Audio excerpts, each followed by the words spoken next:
இருக்காங்க சார்.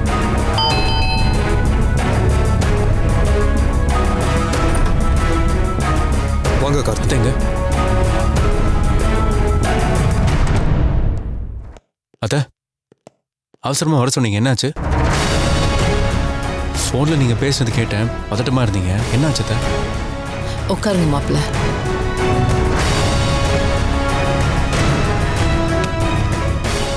என்னாச்சு அத்த? ஏன் இவ்வளவு டல்லா இருக்கீங்க? அத உங்களை தான் கேட்கறத, ஏன் இவ்வளவு டல்லா இருக்கீங்க, என்னாச்சு? அம்மா சாப்பிடல, தூங்கல. இதுக்கு முன்னாடி அம்மாவுக்கு இப்படி ஒரு அவமானம் நடந்ததே இல்லை. முதல் தடவையா ஃபேஸ் பண்ணியிருக்காங்க. இதை எப்படி அவங்களால ஜீரணிக்க முடியும்? நீ என்ன சொல்ற ஆதி? நான் சொன்னா நீங்க நம்ப மாட்டீங்க. என்ன நடந்துச்சுன்னு நீங்களே பாருங்க.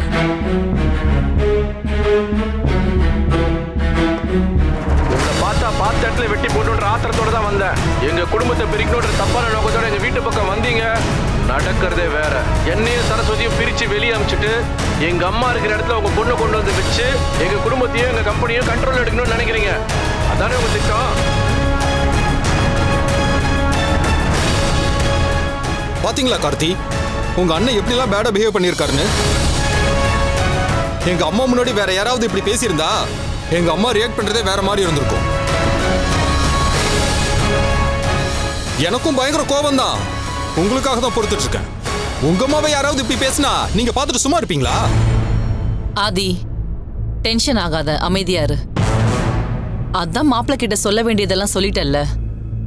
அவருக்குன்னு ஒரு மரியாதை இருக்கு, அதை நம்ம கொடுத்துதான் ஆகணும். பட் உங்களுக்கு மரியாதை இல்லாம போச்சே மாம். அதுக்கு என்ன பண்றது? பொண்ணை கொடுத்துட்டோமே, இதெல்லாம் பொறுத்து போய் தான் ஆகணும். ஆனா ஒரு விஷயம் மாப்ள, என்ன மரியாதை குறைவா நடத்துறதோ பேசுறதோ எனக்கு பெருசா தெரியல. ஆனா அந்த வீட்டு பொண்ணுக்கு நான் தூக்க மாத்திரை வச்சிட்டேன்னு சொல்றதெல்லாம் என்னால பொறுத்துக்கவே முடியல. என் வயசு என்ன, என் கௌரவம் என்ன, என் படிப்பு என்ன? நான் ஒரு எக்ஸ் டெப்டி கலெக்டர். நான் போய் சாதாரண +2 படிக்கிற பொண்ண அவ பாஸ் பண்ண கூடாதுன்னு சொல்லிட்டு தூக்க மாத்திரையை கலந்து கொடுத்துட்டேன்னு சொன்னா சிரிக்க மாட்டாங்க. கில்லுன்னு அடிச்சேன்னு சொல்லி கம்ப்ளைண்ட் பண்ற மாதிரி ரொம்ப சில்லியா இருக்கு. மாப்ள, அவங்களுக்கு என் மேல கோவம் இருந்துச்சுன்னா தாராளமா காட்டட்டும். என் மேல பழி போடுறதா இருந்தாலும் கொஞ்சம் கௌரவமா பழி போட சொல்லுங்க. இந்த மாதிரி தூக்க மாத்திரையை கலந்துட்டேன் அப்படி இப்படின்னா கேக்குறதுக்கே அருவருப்பா இருக்கு மாப்ள. அந்த பொண்ணுதான் அப்படி சொன்னானா அதையும் கேட்டுட்டு வந்து உங்க அண்ணன் எப்படியெல்லாம் பேசிருக்காரு பாத்தீங்களா? நான் ஏதோ உங்களை பிரிக்கிற மாதிரியும் உங்க குடும்பத்தை ரெண்டாக்குன மாதிரியும் என்னென்னமோ சொல்றாரு. மாப்ள, நான் வாழ்க்கையில பண்ணது ஒரே ஒரு தப்பு தான். அது கூட என் பொண்ணு ஆசைப்பட்ட உங்களோட சேர்ந்து வாழணுன்றதுக்காக நான் பண்ண ஒரு தப்பு. அந்த தப்ப பண்ணிட்டு இப்ப வரைக்கும் உங்க முன்னாடி நான் கூனி குறுகி நிக்கிறேன். அந்த தப்ப சரி பண்றதுக்கே இன்னும் 10 ஜென்மம் வேணும் போல இருக்கு. மாப்ள, நீங்க நல்லா இருக்கணும்னு நான் ஆசைப்படுறேன், அது உண்மைதான். தான் மகளும் மருமகனும் நல்லபடியா சந்தோஷமா வாழணும்னு யாருக்குதான் ஆசை இருக்காது? நீங்க சொசைட்டில கௌரவமாவும் மரியாதையாவும் இருக்கணும்னு நினைப்பனே தவிர போயும் படிக்கிற பொண்ணுக்கு போய் தூக்க மாத்திரை கலந்து கொடுப்பேனா?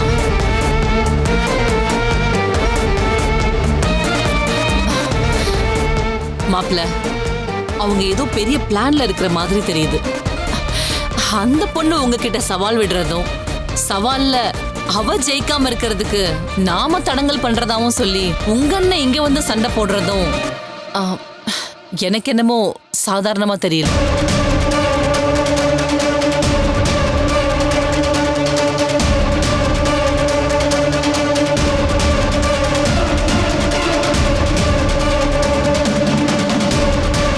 அவங்க 2 பேரும் கம்பெனி பிசினஸ் எல்லாத்தையும் மொத்தமா எடுத்துக்கணும்ன்றதுக்காக இப்படியெல்லாம் திட்டம் போடுறாங்கன்னு நினைக்கிறேன்.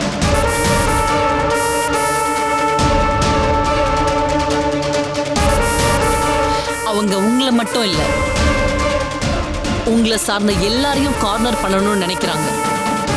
அது மட்டும் தெளிவா தெரியுது.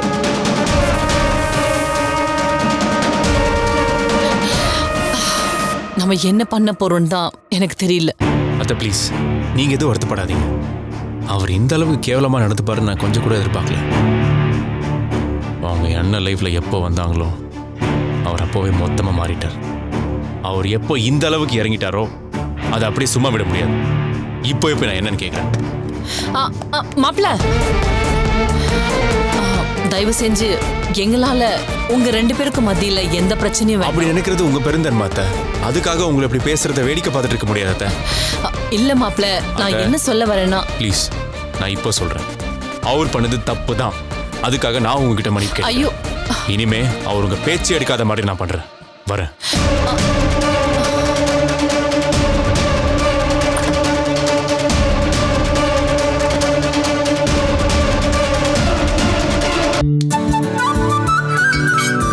இப்போ ஆன் பண்ணுங்க. சூப்பர்ப்பா சூப்பர்ப்பா. நான் அப்பவே சொன்னேன் தமிழ் கை வச்சாதான் சரியாகும். நான் நினைச்ச மாதிரியே சரி பண்ணிட்டேன். அதானே நம்ம தமிழே கைய வச்சா அது ராங்கா போற. என்ன இங்க நின்னு கூத்தடிச்சிட்டு இருக்கீங்களா? அறிவு இல்ல, வேலை பாக்குறது இல்ல. கார்த்தி, மிஷின் ரிப்பேர்னா அதை சரி பண்ணலப்பா. நமச்சி, இதுக்கு மேல ஒரு வார்த்தை பேசுனீங்க மரியாதை கேட்டுறேன் பாத்துக்கங்க. யாரை பார்த்து என்ன வார்த்தை பேசுற? பின்ன அவர் சொல்றதுக்கு இவ்வளவு கோவம் வருது. என் மாமியார் வீட்டுக்கு போய் சண்டை போட்டுருக்கீங்க. யார் உங்களுக்கு போசனா? அவங்க யாரு, எவ்வளவு பெரிய ஆளு, அவங்களோட மரியாதை என்னன்னு தெரியுமா உங்களுக்கு? அவங்க ஸ்டேட்டஸ் என்னன்னு தெரியாம ஏதோ தெரு சண்டை போடுற மாதிரி கத்திட்டு வந்திருக்கீங்க. உங்களுக்கு பிரச்சனைனா அங்க போய் கத்துவீங்களா? கார்த்தி, வேலை செய்யற இடத்துல கத்திட்டு இருக்காத, நம்ம தனியா பேசிக்கலாம். அதெல்லாம் முடியாது. எதுக்காக அங்க போனீங்கன்னு இப்பவே தெரிஞ்சாகணும். எல்லாரும் பாக்குறாங்க கார்த்தி, சொன்னா கேளு, அப்புறமா பேசிக்கலாம். நீங்க அவசர அவசரமா போய் பிரச்சனை பண்ணி அவங்களை அசிங்கப்படுத்துவீங்க. நான் அவங்கள 6 முறை கூப்பிட்டு வச்சு விசாரிக்கணுமா? கார்த்தி, என்னப்பா யாரை விசாரிக்கிறது? நீங்க பேசாம இருங்க. இதுக்கு மேல ஒரு வார்த்தை பேசுனீங்க அப்புறம் என்ன பண்ணுவீங்க? அது இல்லப்பா. நீ கொஞ்சம் அமைதியாடுறா. இப்போ உனக்கு என்ன பிரச்சனை? நீங்க தான் பிரச்சனை. நீங்க பண்ணது தப்புன்னு தெரியல உங்களுக்கு? ஏய், திரும்ப திரும்ப சொல்றேன், எல்லாரும் பார்த்துட்டு இருக்காங்க. நீ அங்க போ, நம்ம தனியா பேசிக்கலாம். என்ன நீங்க பாட்டுக்கு தனியா பேசலாம் சொல்லிட்டு இருக்கீங்க?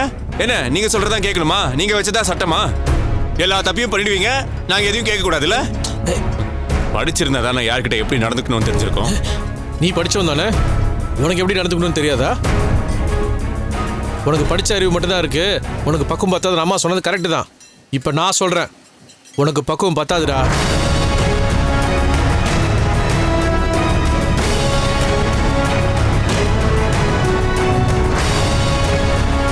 அங்க போ, பேசிக்கலாம்.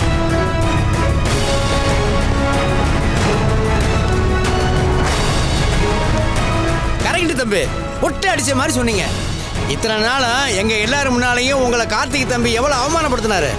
இப்படி 1-2 தடவை சூடு வச்சாதான் சரியா வரும். எப்படி போறாரு பாத்தீங்களா? இதான் தம்பி வேணும்.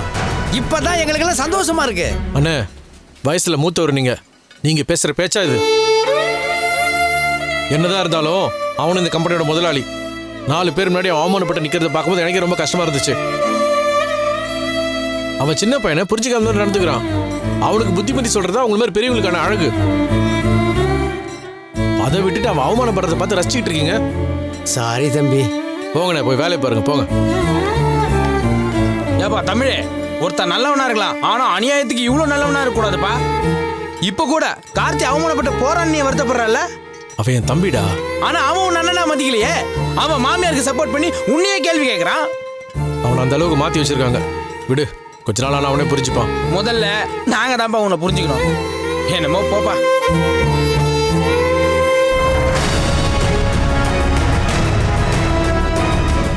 இப்ப சொல்லு, என்ன பிரச்சனை? உங்களுக்கு என்ன பிரச்சனை? நீங்க எதுக்கு அங்க போனீங்க? நான் சொல்றது கொஞ்சம் பொறுமையா கேக்குறியா? முதல்ல அவங்க ஸ்டேட்டஸ் என்னன்னு தெரியுமா உங்களுக்கு? அவங்க உன் வைஃபுக்கு மாத்திரை கலந்து கொடுப்பாங்களா? கொஞ்சமாவது லாஜிக் வேணாம். முதல்ல நான் சொல்றது கேளுடா. முதல்ல அவங்க வைஃபுக்கு போட்டியா நினைக்கிறாங்கன்னு சொன்னாவே வெளியே சிரிக்க மாட்டாங்க. உன் வைஃப் சேலஞ்ச் பண்ணது என்கிட்ட. அப்படின்னா நான் தான் அவங்களுக்கு தூக்க மாத்திரை கலந்து கொடுத்தேன்னு சொல்வியா? கழுத்து அறுத்து போட்டாலும் ஒரு நாள் அந்த மாதிரிலாம் யோசிக்க முடியாது. ஆனா அவங்க அப்படி யோசிக்கிறாங்களே. திரும்ப திரும்ப அவங்களுக்கு தப்பு சொல்லாதீங்க. கார்த்தி, நான் சொல்றதை தயவு செஞ்சு காது கொடுத்து கேட்குறியா? என் மருமகன் தோத்துறக்கூடாதுன்னு உங்க மாமியார் அந்த மாதிரி பிளான் பண்ணியிருக்காங்க. அதுக்கு கீதாத்தையும் உடஞ்சே இருந்திருக்காங்க. டேய் அவங்க ஸ்டேட்டஸ் என்ன தெரியுமா நீ என்ன பெருசாக பீத்திக்கிற. ஆனால் அவங்க ஸ்டேட்டஸ் என்னன்றது அவங்களுக்கு தெரியுமான்னு எனக்கு தெரியல. அப்படி தெரிஞ்சிருந்ததுன்னா அவங்க அந்த மாதிரி கேவலமான காரியம் பண்ணியிருக்க மாட்டாங்கடா. இப்படி கேவலமாக நடந்துக்கிட்டவங்க கிட்ட அவங்க வீட்டுக்கு போய் ஏன் இப்படி பண்ணி கேட்குறது தப்பா? ஆமாப்பா, உங்கள் மாமியார் ரொம்ப பெரிய ஸ்டேட்டஸில் இருக்கிறவங்க தான், நல்லா படித்தவங்க, வசதியானவங்க. நான் இல்லைன்னு சொல்லலை. ஆனால் உன் கல்யாணத்தப்ப அவங்க என்ன பண்ணாங்கன்னு தெரியுமா? நம்ம அம்மா கல்யாணத்தை பார்க்கக்கூடாதுன்றதுக்காக அவங்க காஃபியில் தூக்க மாத்திரை கலந்து குடிச்சிருக்காங்க. யாரு இப்படி உங்க வைஃப் சொன்னாங்களா? அப்போ நாங்கள் சொல்கிறது பொய்ன்னு நினைக்கிறியா? அடேங்க அப்பா, நீங்க 2 பேர் இந்த அளவுக்கு இறங்கி வருவீங்கன்னு நினைக்கவே இல்லை. உங்க மென்டாலிட்டி சீப்பா தான் இருக்கும்னு தெரியும். நீங்க லோக்கல்ல தான் பிளான் பண்ணுவீங்கன்னு என்னால புரிஞ்சிக்க முடியுது. அதுக்காக இவ்வளோ சீப்பா லோக்கலாவா இறங்குவீங்க? இதுக்கு மேலே அவங்கள பத்தி தப்பா சொன்னா நான் பார்த்துட்டு சும்மா இருக்க மாட்டேன். கார்த்தி, நீ யாருக்காகவும் எதுக்காகவும் நம்ம குடும்பத்தை விட்டு கொடுக்கவே மாட்ட. நீ ஏன் அப்படி பேசுற? உன் மாமியார் உன்னை அந்த அளவுக்கு மாத்திட்டாங்களாடா? டேய், உன் புத்தியில உன் மாமியார் ஏறி உட்காந்து சவாரி பண்ணிட்டு இருக்கிறாங்க. முதல்ல அதை புரிஞ்சுக்கோ. ஏன் புத்திக்குள்ள புந்து யாரும் என்ன கரப்ட் எல்லாம் பண்ண முடியாது. I am educated. எனக்கு அறிவு இருக்கு. அப்படி அறிவு இருக்கிற நீ இப்படியாட நடந்துப்ப? நம்ம குடும்பத்தை பத்தி நினைச்சு பார்க்க மாட்டியா? எல்லாத்தையும் விட அவங்க தான் முக்கியம்னு பேசுவியா? நான் யாரையும் சப்போர்ட் பண்ணி பேசல. எது நியாயமோ அதான் பேசிட்டு இருக்கேன். ஓ, அவங்க பண்ணதுல நியாயமா? நீங்க பண்ணது தப்புன்னு சொல்லிட்டு இருக்கேன். எது தப்பு? நான் உன்னை கை நீட்டி அடிச்சது தப்பா? தம்பிங்கிற உரிமையில கை நீட்டி அடிச்சேன். அது தப்புனா நீ வேணா பதிலுக்கு நடிச்சுக்கோ. உன் மாமியாரை சொன்ன உடனே உனக்கு இவ்வளோ கோவம் வந்து என்கிட்ட சண்டைக்கு வந்து நிற்கிறிய. இதே மாதிரி தான் நீ என் வைஃபை சொன்னப்போ எனக்கு கோவம் வந்துச்சு. என் தம்பி இப்படி பேசுறானேன்ற ஆதங்கத்தில் நான் கை நீட்டி அடித்தேன். தப்பு தான்ப்பா. அதுக்காக நீ என்ன அடி. இங்கலன்னா கூட பரவாயில்ல, எல்லாருமே என்ன அடிக்கிறதா இருந்தா கூட அடி. ஆனால் குடும்பத்தை மட்டும் 2ஆ பிரிச்சிடாதடா ப்ளீஸ். யாருக்காகவும் எதுக்காகவும் நம்ம பிரிஞ்சிடக்கூடாது. அது அம்மாவால் தாங்கிக்க முடியாதுடா.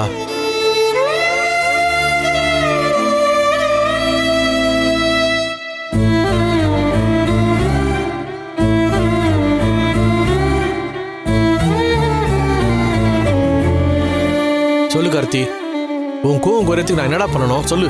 நான் இது வேணாலும் செய்கிறேன். நம்ம எப்பவும் போல அண்ணன் தம்பியாவே இருக்கணும் கார்த்தி. என்னை மன்னிச்சிடுறா கார்த்தி. உன்னை மன்னிச்சிட்டேன்னு நம்ம பழைய மாதிரியே இருந்துடலான்னு சொல்றா. எப்படி சொல்ல முடியும்? நீங்க தான் என் பழைய அண்ணன் இல்லையே.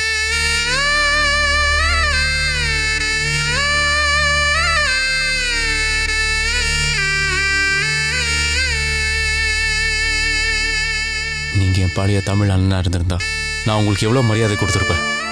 என்ன மாதிரி அண்ணனுக்கு மரியாதை கொடுக்குற தம்பியை நீங்க பார்த்துருப்பீங்களா?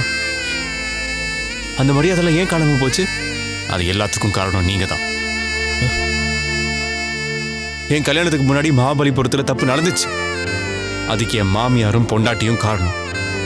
அது தெரிஞ்சப்ப நீங்க அவங்ககிட்ட போய் சண்டை போட்டீங்க பாருங்க. அப்போ அவங்க மேல எனக்கு கோபம் வரல, மரியாதையாகவும் பெருமையாகவும் இருந்துச்சு. ஏன் அண்ணன் நம்ம தம்பி பொண்டாட்டின்னு உரிமை எடுத்துக்கிறாரே, அண்ணனா இப்படிதான் இருக்கணும்னு பெருமையா இருந்துச்சு. ஆனா உன் குடும்பம் உன் பொண்டாட்டின்னு வரப்ப நீங்க ஒரு ஸ்டாண்ட் எடுக்கிறீங்களா? அப்ப நீங்களா இல்ல, மாறிட்டீங்க. அப்படி மாறின உங்களை என்னால எப்படி மன்னிக்க முடியும்? டேய், சொன்னா புரிஞ்சுக்கூடா. நான் அந்த மாதிரிலாம் எதுவும் பண்ணல. என் மனசார இந்த ஃபேக்டரிக்கோ இல்லை நம்ம குடும்பத்துக்கோ எந்த துரோகமும் நினைச்சதே இல்லை. நான் என்ன பண்ண நீ என்ன மன்னிப்பேன்னு சொல்லு. சொன்னா செய்வீங்களா? சொல்றா, என்ன வேணாலும் பண்ற சொல்லு. இனி உங்களுக்கும் இந்த கம்பெனிக்கும் எந்த சம்பந்தமும் இல்லை. இந்த கம்பெனியை விட்டு நீங்க வெளியே போயிட்டு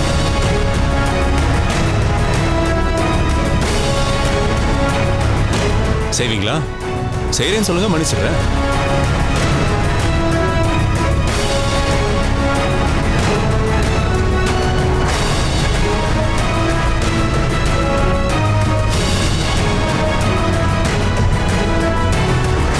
இதை நான் பண்ணா நீ என்ன மன்னிச்சிருவ?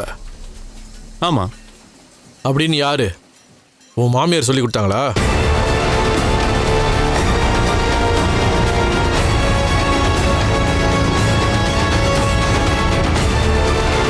இது நீயா சொல்லல, உன் மாமியாரோட வார்த்தை உன் வாயிலிருந்து வருது. ஒரு தம்பி என்ன செத்து போன்னு சொன்னா நான் உயிரை கூட விட்டுருவேன்.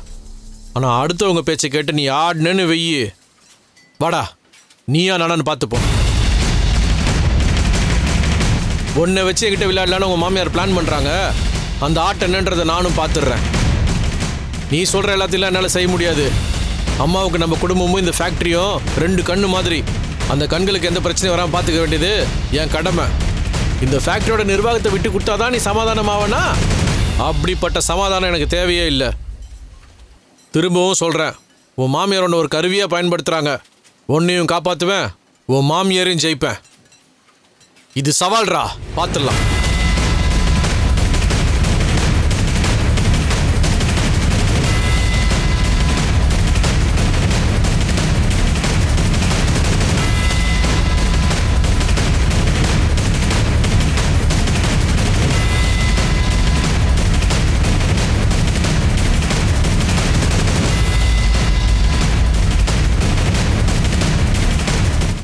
என்னங்க சொல்றீங்க? இவ்ளோ நடந்துச்சா?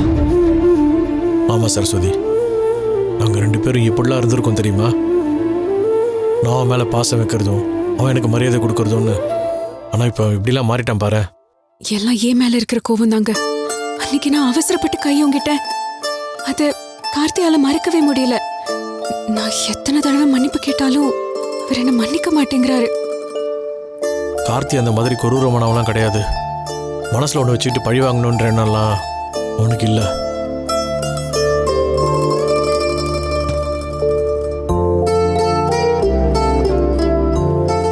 அந்த சந்திரகலா மேடம் அவனை தூண்டி விட்டு நம்ம மேல தப்பு இருக்கிற மாதிரி அவனை நம்ப வச்சு அவனை ஆட்டி வைக்கிறாங்க. பத்தாததுக்கு உங்க அத்தை வேற. இவங்க சும்மா இருந்தாலும் அவங்க தூண்டி விட்டுட்டே இருக்காங்க. அவங்களுக்கு ஏன் இப்படி ஒரு கேவலமான புத்தினே தெரியல. அவங்களெல்லாம் நம்ம வீட்டு பக்கமே விடக்கூடாதுங்க. நம்ம குடும்பத்தை கெடுக்கணும்னு நினைக்கிறவங்கள நாம எதுக்கு உள்ள விடணும்? அதெல்லாம் நாக்கப்படுங்கிற மாதிரி நல்லா கேட்டு தான் வந்தேன். அவங்க இனிமேல் இந்த வீட்டு பக்கம் தலை வச்சு கூட படுக்க மாட்டாங்க. அதையும் மீறி வந்தாங்கன்னு வை, தயவு செஞ்சு அவங்கள உள்ள விட்டுறாத. அவங்கள விடுங்க, அவங்க எல்லாம் ஒரு ஆளுன்னு. எனக்கு என்னன்னா, கார்த்தி இப்படி பேசுறதே அத்தையும் மாமாக்கும் தெரிஞ்சா அவங்க எவ்வளவு வருத்தப்படுவாங்க. ஆமா சரஸ்வதி, இந்த விஷயம் அப்பா அம்மாவுக்கு தெரிய வேண்டாம். அவங்களுக்கு இதனால தேவையில்லாத தர்ம சங்கடம் தான் வரும். அவங்களுக்கு தெரியாம இருக்கிறதே நல்லது. அப்புறம் இன்னொரு முக்கியமான விஷயம், இது வசுந்தராவுக்கு தெரியக்கூடாது. அவங்க அம்மாவதான் படிப்புக்கு பிரச்சனை தெரிஞ்சதுன்னா வசுந்தரா மனசு ரொம்ப கஷ்டப்படும். அது மட்டும் இல்ல, அவனுக்காக ரொம்ப ஹெல்ப் பண்ணிருக்கா. அவன் மனசு ஏன் கஷ்டப்படுத்தணும்? இந்த விஷயம் இந்த வீட்டில் இருக்கவங்க வேற யாருக்குமே தெரிய வேண்டாம். கார்த்தி எப்படியும் வாய் திறந்து சொல்ல போறது இல்ல, அதனால நம்மளும் அமைதியாவே இருந்துருவோம். கண்டிப்பாங்க. வசு ரொம்ப நல்லவ. அவ மனசு கோணாம நம்ம நடந்துக்கணும். அப்புறம் இன்னொரு முக்கியமான விஷயம், எப்படி நீ இப்ப +2 பாஸ் பண்ணிடுவ? உன் கனவான MBA நோக்கி எப்படி போற? ஐயோ, அத பத்தி நான் இன்னும் யோசிக்கலையே. ஆனா நான் விசாரிச்சுட்டு வந்துட்டேனே. முதல்ல ஓப்பன் யூனிவர்சிட்டியில UG முடிக்கிறோம், அதுக்கப்புறம் என்ன MBA தான். என்னங்க, நிஜமாவா சொல்றீங்க?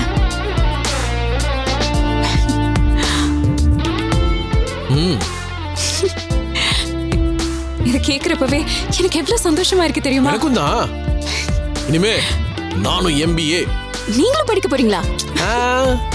நீ படிச்சு முடிச்சதும் சரஸ்வதி தமிழரசன் MBA ஓடுவல. அப்புறம் என்ன, என் மயிலு MBA. எக்ஸாம்ல பாஸ் ஆனா மட்டும் போதுமா? லைஃப்ல ஜெயிக்க வேணாம்? ரெண்டுத்துலயும் தான் ஜெயிக்கணும். அதுக்கு கொஞ்சம் டிஸ்டன்ஸ் மெயின்டைன் பண்ணும் புருஷா. சரிங்க பொண்டாட்டி. அதுக்காக இவ்வளவு தூரம் இல்ல, கையை மட்டும் பிடிச்சிக்கலாம். சரிங்க பொண்டாட்டி, இவ்வளவு தூரம் பர்மிஷன் கொடுத்துட்டீங்களா? ரொம்ப நன்றி.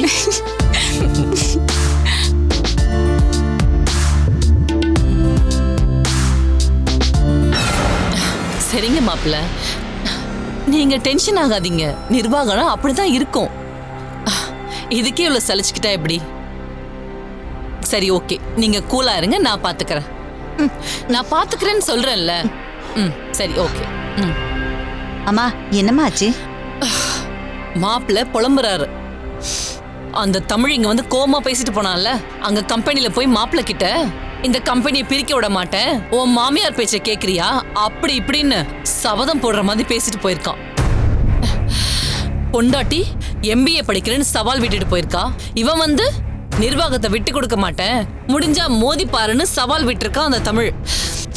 அவங்களுக்கு சரியான பதிலடி கொடுத்தே தீரணும் கீதா. ஆமாம்மா. மாப்பிள்ளைக்கு ஆறுதல் சொல்றதுக்குள்ள எனக்கே ரொம்ப கஷ்டமா போச்சு. என்ன திமிரு பாத்தீங்களாம்மா? புருஷன் பொண்டாட்டி 2 பேருமே சவால் சபதம்னு போட்டு டென்ஷன் ஏத்திக்கிட்டு இருக்காங்க. அதுக்கு தான் சொல்றேன், பொண்டாட்டிக்காரி ஜெயிச்சு கம்பெனி சீட்ல போய் உட்கார்ந்து நம்ம மாப்பிள்ளைய மரியாதை குறைவா நடத்தினா என்ன பண்றது? அந்த சரஸ்வதி +2 எக்ஸாம்ல பாஸ் பண்ணவே கூடாது. அம்மா, அவதான் பாஸ் பண்ண போறது இல்லையே. நீ வாய மூடு. அவ ரொம்ப கான்பிடென்ட்டா பேசுறான்னு வசுவே சொல்றா. அம்மா, பரீட்சையே எழுதி முடிச்சிட்டாளேம்மா, இப்ப என்ன பண்றது?